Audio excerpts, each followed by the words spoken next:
Alors, bon, après mes études de musicologie, j'ai fait donc une thèse de doctorat sur Franz Liszt, le plus grand virtuose du 19e, le plus grand pianiste, le Woodstock de l'époque, celui qui était idolâtré par les foules, etc.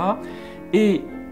ce qui m'intéressait à ce moment-là, dans la personnalité de Liszt, c'était véritablement le pianiste, celui qui avait composé des œuvres de grande virtuosité, qui avait renouvelé complètement le langage du piano.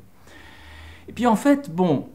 le personnage n'était pas que pianiste, c'est-à-dire qu'il s'intéressait aussi à la politique, il s'intéressait à la question sociale, à la misère ouvrière, il s'engageait dans les grands débats intellectuels de son temps. Bon, il avait fait en même temps, c'était un personnage transgressif, il est parti très jeune, à 22-23 ans, avec une femme mariée qui avait plusieurs années de plus que lui, qui était une comtesse du Faubourg Saint-Germain, avec qui il a eu 3 enfants, il a donc fait du scandale. Enfin, c'était véritablement ce qu'on pourrait appeler un artiste au sens romantique du terme, ou comme on dit quelquefois en sociologie, un marginal séquent, c'est-à-dire quelqu'un qui est décalé, mais qui en même temps qu'il est décalé, tranche sur l'ensemble et puis fait progresser la société de son époque, etc.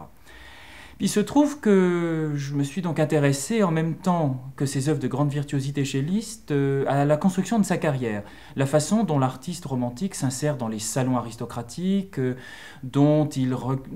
façon dont il utilise des soutiens autour de lui qui vont le faire connaître, dont il va utiliser la presse, etc.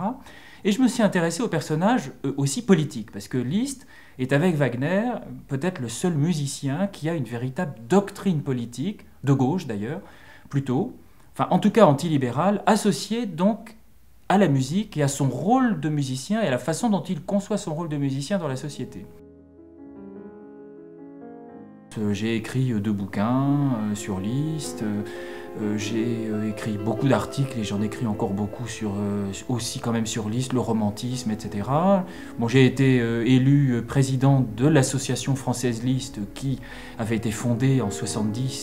1900 bien sûr, hein, par l'arrière-petite-fille de Liszt, Blandine Olivier.